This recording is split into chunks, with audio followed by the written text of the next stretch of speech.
인간의 비극이 어디서 출발할까요? 여러분 잘 아시죠? 하나님을 피한 그 죄로부터 시작됐어요. 그리고 하나님을 피한 그 죄가 어떻게 됩니까? 하나님과 우리 사이에 단절이 된 거예요. 이게 비극이에요. 하나님과 나 사이에 막힌 담이 생겼다는 것 자체가 비극입니다. 그런데 죄로 인해서 하나님께 나아갈 수 없는 우리에게 새로운 길이 열렸다는 거죠. 그게 바로 십자가인 거예요. 십자가의 길인 거예요. 십자가의 보혈인 거예요. 십자가의 보혈 안에서 누리는 죄사함의 길이 있기 때문에 하나님과 나 사이에 길이 열려진 거예요. 우리 가운데 찾아온 그 비극, 하나님을 피했던 그 비극, 피함으로 말미암아 하나님과 나 사이에 단절된 그 비극에서 하나님과 나 사이에 길이 생긴 거예요. 십자가입니다. 그 십자가의 보혈은 하나님과 불화했던 우리에게 화평의 길을 열어주셨어요. 하나님과의 화목은 오직 십자가의 피 안에 있음을 믿으시길 바랍니다. 다른 게 없어요. 오직 십자가의 피밖에 없다는 거예요. 그래서 십자가의 보혈이 우리 인생에 가장 중요한 것이고 가장 필요한 것이고, 이게 없으면 하나님과 나 사이에 화목할 길이 없는 거예요. 십자가의 보혈 안에만 죄사함이 있음을 믿으시길 바랍니다. 십자가의 보혈은요, 우리에게 죄사함의 은총을 가져다 주기 때문에 가장 귀한 거죠. 그래서 십자가의 보혈의 가장 큰 은혜는 죄사함의 은혜입니다. 여러분, 어떤 종교도 죄사함에 대해서 이야기하지 않습니다. 방법을 모르거든요. 그저 선행입니다. 그저 많은 공덕을 쌓아야 됩니다. 더 열심히 신앙생활, 자기들만의 종교생활을 할 수밖에 없는 거예요. 모든 종교가 그래요. 왜? 죄사함의 방법을 모르니까. 아무리 공덕을 쌓고 아무리 많은 종교생활을 해봐도 해결되지 않는 이 죄의 문제를 어떻게 할 거예요? 그런데 성경 분명히 말합니다. 십자가의 보혈 안에 죄사함이 있다라고요. 오직 십자가의 피밖에 없다는 거죠. 우리에게 가장 큰 은혜, 십자가로 말미암아 주신 가장 큰 은혜는 바로 죄사함의 은혜라는 거예요. 여러분, 이 은혜를 누리시길 바랍니다. 우리가 적어도 신앙생활하고 적어도 교회를 다닌다고 말한다면 이 은혜를 누려야지요. 우리에게 죄사함의 은혜가 있구나.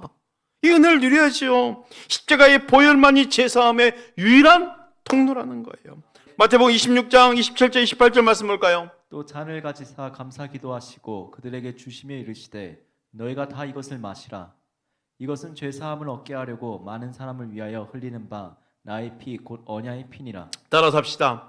이것은 죄사함을 얻게 하려고 많은 사람을 위하여 흘리는 바 나의 피 곧 언약의 피니라. 곧 언약의 피니라. 아멘. 지금 성만찬을 하시면서 십자가의 보혈이 왜 중요한지를 알려주시는 거죠. 죄사함입니다. 이것보다 더 귀한 게 없습니다. 죄사함을 얻게 하려고 많은 사람을 위하여 흘리는 바 나의 피 곧 언약의 피라고 말씀하고 있어요. 에베소 1장 7절 말씀 볼까요? 우리는 그리스도 안에서 그의 은혜의 풍성함을 따라 그의 피로 말미암아 속량 곧 죄사함을 받았느니라. 그의 피로 말미암아 속량 곧 죄사함을 얻었느니라 그랬어요. 죄사함을 얻을 수 있는 유일한 길은 십자가의 보혈뿐이라는 거예요. 십자가의 피뿐입니다. 사도 바울이 나는 죄인 중에 괴수라고 말하잖아요. 여러분, 이 죄사함을 얻을 수 있는 것이 오직 십자가의 보혈이라 한다면 누가 그 은혜를 입을 수 있을까요? 죄가 없는 사람이 은혜를 입습니까? 죄가 있는 사람이 은혜를 입습니까? 죄가 있는 사람이. 항상 바울의 고백처럼 그 고백을 볼 때마다 우리 자신을 들여볼 수 있어야 되겠죠. 그래, 내가 죄인이구나 인정하는 거예요. 너 왜 그딴 식으로 살아? 너 왜 이렇게 많은 죄를 짓고도 회개하지 않아? 이게 필요 없습니다. 그런 말 할 필요가 없어요. 인정하는 거예요. 그러니 나에게 십자가의 보혈이 필요한 거지. 그러니 저 사람에게 십자가의 은혜가 필요한 거지. 여러분, 죄인임을 인정하는 자가 은혜임을 믿으시길 바랍니다. 그래요. 예수님 말씀하셨거든요. 건강한 사람에게는 의사가 필요 없고 병든 사람에게만 의사가 필요하다. 나는 의로운 사람을 부르러 온 것이 아니라 죄인을 부르러 왔노라. 스스로 죄인임을 인정한 자가 복된 자입니다. 왜요? 그 사람에게 십자가의 보혈의 은혜가 넘칠 거거든요. 사랑하는 성도 여러분, 내가 지금 하나님께 자백할 죄가 있다고 믿으십니까? 인정하셔야 돼요. 내가 하나님 앞에서 죄인임을 인정하셔야 돼요. 그게 곧 은혜입니다. 그렇다면 그 십자가의 보혈 안에 제3의 은혜가 있다면 의롭다함의 은혜도 있음을 믿으십시오. 우리를 의롭다 칭해주셨거든요. 십자가의 보혈 안에는 제3의 은혜가 있다 했습니다. 그리고 죄를 사해 주심과 함께 자동적으로 따라오는 게 있어요. 의롭다 하심이에요. 우리는 그 복을 누렸어요. 그러니 얼마나 감사합니까? 의롭다 하심의 복을 누린 거죠. 하나님 편에서 죄를 사해 주셨으니 자연스럽게 의로움도 따라오게 되는 거죠. 로마서 5장 8절 9절 말씀입니다. 우리가 아직 죄인 되었을 때 그리스도께서 우리를 위하여 죽으심으로 하나님께서 우리에 대한 자기의 사랑을 확증하셨느니라. 그러면 이제 우리가 그의 피로 말미암아 의롭다 하심을 받았으니 더욱 그로 말미암아 진노하심에서 구원을 받을 것이니. 여러분, 이 말씀이 난 참 은혜가 되는 게 그거예요. 우리가 아직 죄인 되었을 때예요. 죄인 되었을 때예요. 아, 너가 의인이 되었기 때문에 너에게 제사함을 주겠어. 이게 아니잖아요. 죄인 되어 있을 때예요. 여전히 죄인 가운데 있을 때예요. 우리가 죄인 되어 있을 때 일어난 일이네요. 우리가 죄인이었을 때 예수 그리스도께서 죽어주신 것입니다. 예수님이 우리를 위해 죽어주신 사건으로 우리에게 대한 하나님의 사랑이 확증된 거예요. 하나님 나를 이렇게 사랑하시구나. 내게 뭔가 비전이 보여서, 뭔가 다른 사람보다 월등해서, 뭔가 이 사람을 키우면 나에게 좀 더 하나님 나라의 유익이 있어서, 그게 아니라는 거예요. 내가 죄인 되었을 때 날 위해서 죽어주셨다는 거지요. 그게 하나님이 나를 사랑하는 그 확증입니다. 나를 이렇게 사랑하시구나. 내가 용서받을 수 없는 그 죄인의 모습인데도 불구하고 나를 살리기 위해서, 나를 의롭다 하시기 위해서, 나를 자녀 삼아주시기 위해서 죄인이었을 때 그리스도께서 죽으심으로 하나님께서 자기의 사랑을 확증해 주셨다는 거죠. 여러분, 우리는 지금 예수의 피로 말미암아 제사함을 얻었고 의롭다 하심을 받았음을 확신하시길 바랍니다. 로마 4장 25절 말씀입니다. 예수는 우리가 범죄한 것 때문에 내줌이 되고 또한 우리를 의롭다 하시기 위하여 살아내셨느니라. 예수님 십자가의 내어주심이 우리의 범죄함 때문이라는 거예요. 우리의 죄인된 모습 때문이라는 거예요. 그런데 다시 살아나신 이유를 말씀하십니다. 우리를 의롭다 하시기 위해서 다시 살아나셨다는 것이요. 우리로 하여금 부활의 첫 열매가 되어주신 것입니다. 우리를 의롭다 하시기 위해서. 예수 그리스도의 십자가 보혈을 믿는 우리는 예수님의 부활을 말미암아 의롭다 하심을 얻었다라는 것이요. 그 의롭다 하심이 죽을 인생이 생명 있는 인생으로 바뀌어버린 거죠.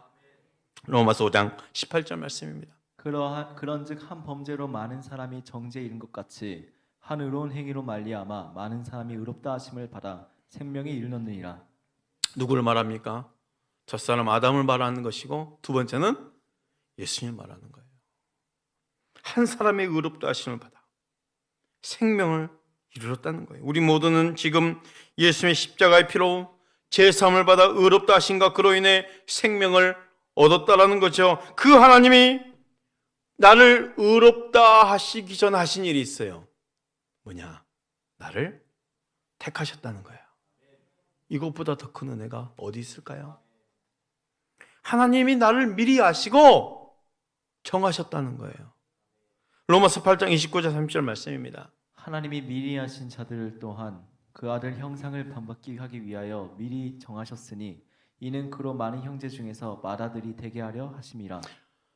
또 미리 정하신 그들을 또한 부르시고 부르신 그들을 또한 의롭다 하시고 의롭다 하신 그들을 또한 영화롭게 하셨느니라. 29절 한번 보십시오. 여기 신학적인 용어가 나오거든요. 미리 아신 자라는 말이 나와요. 미리 아신 자.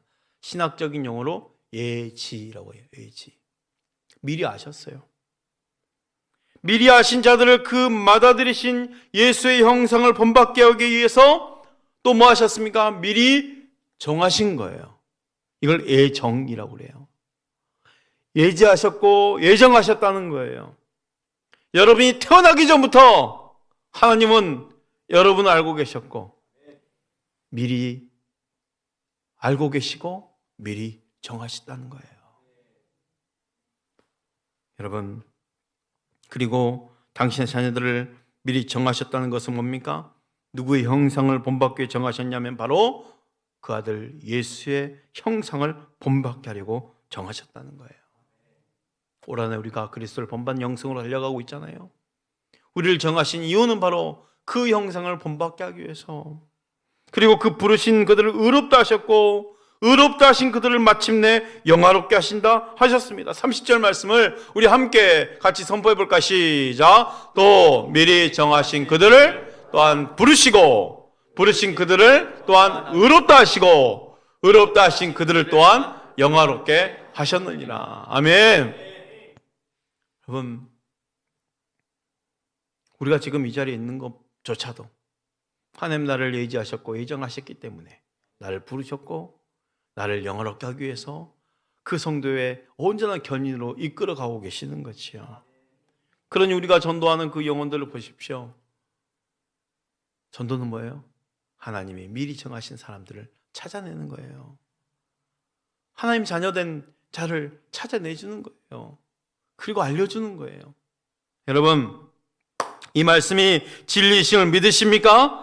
우리를 의롭다 하신 분이 하나님이시요, 그렇다고 한다면 하나님이 의롭다고 한 우리를 우리 스스로도 정죄할 필요가 없음을 믿으십시오. 제 가운데 정잠이 들거들랑 어디로 가면 돼요? 십자가 앞으로 가면 돼요. 그 보혈 앞으로 가면 돼요. 제 앞에 다른 사람을 정죄하고 싶거들랑 그 사람을 위해서 십자가의 보혈 앞에 가시면 되는 거예요. 하나님, 그러니 우리에게 십자가 보혈이 필요합니다. 그러니 연약한 저에게, 저 사람에게 십자가의 보혈이 필요합니다. 이렇게 말이죠. 그런데요, 십자가의 보혈이 주는 가장 큰 은총이 있습니다. 바로 하나님과 나 사이의 평화예요. 화평. 십자가의 보혈, 우리에게 제사함의 은총 또는 의롭다 하심의 은혜가 있다고 했지만 이것 말고도 더 귀한 복이 있죠. 십자가 보혈이 우리에게 주는 가장 귀한 은총은 바로 하나님과 나 사이의 화평입니다. 인간의 가장 큰 은혜는 바로 단절되었던 하나님과 나 사이에 화평의 길이 열어졌다는 것, 이게 가장 큰 은혜인 거죠. 어떻게 감히 하나님을 아버지라 부를 수 있냐는 거예요. 어떻게 그 하나님을 아빠, 아버지라 부를 수 있냐는 거죠. 여러분, 우리에게 십자가의 보혈로 말미암아 화평이 열어졌기 때문에 가능한 일인 거거든요. 이사야 53장 5절 말씀 볼까요? 그가 찔림은 우리의 허물 때문이요 그가 상함은 우리의 죄악 때문이라. 그가 징계를 받음으로 우린 평화를 누리고 그가 채찍에 맞음으로 우린 나음을 받았도다. 따라 할까요? 그가 징계를 받음으로 우리는 평화를 누리고, 우리는 평화를 누리고, 다시 한번, 그가 징계를 받음으로 우리는 평화를 누리고, 그가 징계를 받음으로 우리는 평화를 누리고. 아멘. 아멘. 평화입니다. 화평입니다. 예수 그리스도의 그 징계, 그 십자가의 보혈로 말미암아 하나님과 나 사이에 화평이 된 거예요. 평화된 거예요. 거기만 끝입니까? 그가 채찍에 맞음으로 우리는 나음을 받았다 그랬어요. 치유와 회복의 역사가 십자가 보혈 안에 있음을 믿으시길 바랍니다. 우리 예수님의 채찍과 창에 찔리심 우리의 허물 때문이고 그의 상함 우리의 죄악 때문입니다. 우리 예수님이 징계를 받으심으로 우리에게 평화가 주어졌다 했어요. 누구와의 평화요? 하나님과 평화거든요. 그리고 우리 예수님이 채찍에 맞으심으로 우리가 나음을 입은 것입니다. 이사야 선지자를 통해서 예언된 이 말씀을 응하시려고 이 세상에 오신 예수님의 탄생 때 천사들이 어떻게 선포합니까? 누가복음 2장 14절 이렇게 선포하죠. 지극히 높은 곳에서는 하나님께 영광이요 땅에서는 하나님이 기뻐하신 사람들 중에 평안으로. 하나님과 사람 사이에 평화의 길이 열려졌음을 선포했던 거예요. 천사들도 예수님이 이 땅에 평안을 주러 오셨다고 선포하는 거예요. 궁극적으로는 어떤 평화입니까? 십자가의 피로 말미암아 오게 되는 평화를 미리 선포했던 거죠. 골로새 1장 20절 말씀 보겠습니다. 그의 십자가의 피로 화평을 이루사 만물 곧 땅에 있는 것들이나 하늘에 있는 것들이 그로 말미암아 자기와 화목하게 되기를 기뻐하심이라. 그의 십자가의 피로 화평을 이루사. 십자가의 피에 무엇이 있기에 하나님과 우리 사이에 화평이 이루어졌을까요? 죄사함이 있기 때문이에요. 죄사함이 있기 때문이에요. 사랑하는 성도 여러분, 지금 우리는 십자가의 피 안에서 죄사함의 은혜가 있음을 믿으시길 바랍니다. 누구든지 십자가의 피 안에만 오면 하나님과의 화목이 이루어진다는 것을 믿으시길 바랍니다. 지금 십자가의 피 안에 있는 우리도 하나님과 화목되었음을 믿으십시오. 그런데 십자가의 피로 인한 이 화평은 하나님과 나 사이의 화평뿐만 아니라 나와 이웃과의 화평까지도 같이 이루어지는 거예요. 나와 내 가정의 화평, 나와 내 자녀의 화평, 나와 이웃과의 화평이에요. 에베소 2장 12절 16절 말씀입니다. 그때 너희는 그리스도 밖에 있었고 이스라엘 나라 밖의 사람이라 약속의 언약들에 대하여는 외인이요 세상에서 소망이 없고 하나님도 없는 자이더니 이제는 전에 멀리 있던 너희가 그리스도 예수 안에서 그리스도의 피로 가까워졌느니라. 그는 우리의 화평이신지라 둘로 하나를 만드사 원수된 것 곧 중간에 막힌 담을 자기 육체로 하시고 법조문으로 된 계명의 율법을 폐하셨으니 이는 둘로 자기 안에서 한 세 사람을 지어 화평하게 하시고 또 십자가로 그 이 둘을 한 몸으로 하나님과 화목하게 하려 하심이라. 원수된 것을 십자가로 소멸하시고. 여러분, 에베소 교회를 향해서 쓴 편지예요. 에베소 교회 교인들은 정통 유대인들이 아니면 이방인들입니다. 당시 이방인들의 상태를 어떻게 했다고 말했어요? 너희들은 그리스도 밖에 있었다. 구원받을 수 있는 지금 상황이 아니었다라는 거죠. 두 번째, 그리스도 밖에뿐만 아니라 이스라엘 밖에 있었다. 완전 이방인이다라는 거예요. 세 번째, 약속으로 언약에 대해서는 외인이었다. 약속의 지금 대상이 아니라는 거죠. 그러니 어떻겠습니까? 세상에 소망이 없는 자들, 하나님도 없는 자들이었다는 거예요. 근데 화평을 이루사예요. 화평을 이루사. 하나님과 우리 사이에 화평을 이루었는데 결국 너희와 우리 사이에도 함께 화평이 이루어졌다라는 거죠. 뭐가요? 예수님의 피가 화평을 이룬 거예요. 여러분, 혹여 가정 안에 불화가 있다라면 그리스도 보혈 안으로 들어가십시오. 내 가정을 화평 가운데 하나 되게 만드실 것은 보혈입니다. 이웃과의 불화 가운데 혹여 가까운 친척들이나 또 원수 같은 친구들과의 그 불화가 있거든 평생 마음 가운데 품고 가지 마시고 그냥 보혈 안으로 들어가시면 돼요. 화평이 억울해 보이십니까? 억울해 보이니까 그냥 보혈 안으로 들어가세요. 보혈 안에 들어가면 하나님과 나 사이의 화평 가운데 이웃과의 화평이 둘이 하나 된 역사가 일어난다라는 거죠. 이런 유대인이 이런 이방인들이 유대인과 가까워진 것이죠. 예수 안에 그 피로 가까워졌다는 거. 13절 이렇게 말하고 있어요. 이제는 전에 멀리 있던 너희가 그리스도 예수 안에서 그리스도의 피로 가까워졌느니라. 그리스도의 피로 가까워졌다는 거예요. 나와 가까워졌다는 거예요. 예수님의 피가 주신 은혜가 유대인과 이방인의 화평이었다는 것이요. 예수님의 피는 예수 안에서 한 세 사람을 지어 화평하게 하신 거예요. 원수된 것을 십자가로 소멸하신 거예요. 그러니 하나 될 수 있는 것이요. 예수님의 십자가의 보혈 안에 하나님과 우리와 이웃, 가족과 가족의 화평이 있다는 사실을 믿으시길 바랍니다. 이 모든 은혜를 누가 누릴 수 있을까요? 그리스도와 함께 십자가에 못 박히고 내 안에 예수가 살아있는 자만이 누릴 수 있는 은총이라는 거죠. 오늘 이 밤 여러분 마음 가운데 십자가의 보혈이 살아 역사하기를 축복합니다.